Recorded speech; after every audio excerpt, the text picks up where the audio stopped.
प्यारा दोस्तों, corona virus हिकु तमामु ख़तरनाक बीमारी आहे। हे हिकिड़ो वायरस आहे जेको हिकिड़े इंसान खां ॿिए इंसान में दाख़िल थिए थो। उन करे असांखे एहतियात करिणो आहे। एहतियात लाइ ज़रूरी आहे त हिक ॿिए खां पासो करियूं, हिक ॿिए खां परे करियूं रहूं ऐं घरनि में रहूं।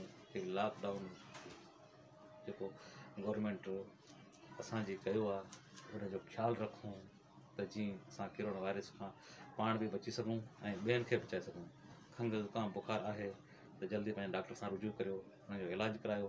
लाज़िमी कोन्हे खंघि बुखार ऐं ज़ुकाम कोरोना वायरस आहे, पर उहो कोरोना वायरस जो निशानियूं बि आहिनि।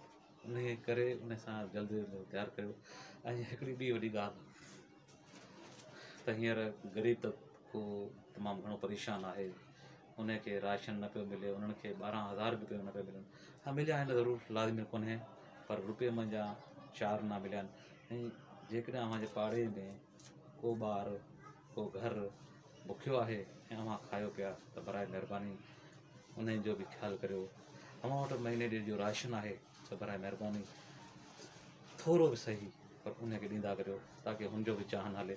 जेसि ताईं हुनखे राशन मिले अव्हां पाण बि कोशिशि करियो कंहिं अहिड़े माण्हू सां राब्तो करियो त बराए महिरबानी फलाणे जे घर में कुझु कोन्हे, उनखे कुझु न कुझु ॾेई वञो त जीअं गवर्नमेंट उनजो ख़्यालु करे ऐं अलाह कंदो त हीउ वायरस जल्दी ख़तमु थी वेंदो, हिन मां जल्दी छुटकारो कंदो ऐं असां सभु ग़रीब माण्हू पंहिंजे रोज़ियुनि में लॻी वेंदासीं। लॉकडाउन ख़तमु थींदो, जेसि ताईं नथो ख़तमु थिए तेसि ताईं ख़ुदा पंहिंजो ख़्यालु करियो, पंहिंजे बचनि जो ख़्यालु करियो, पाड़े वारनि जो ख़्यालु करियो, एहतियात करियो।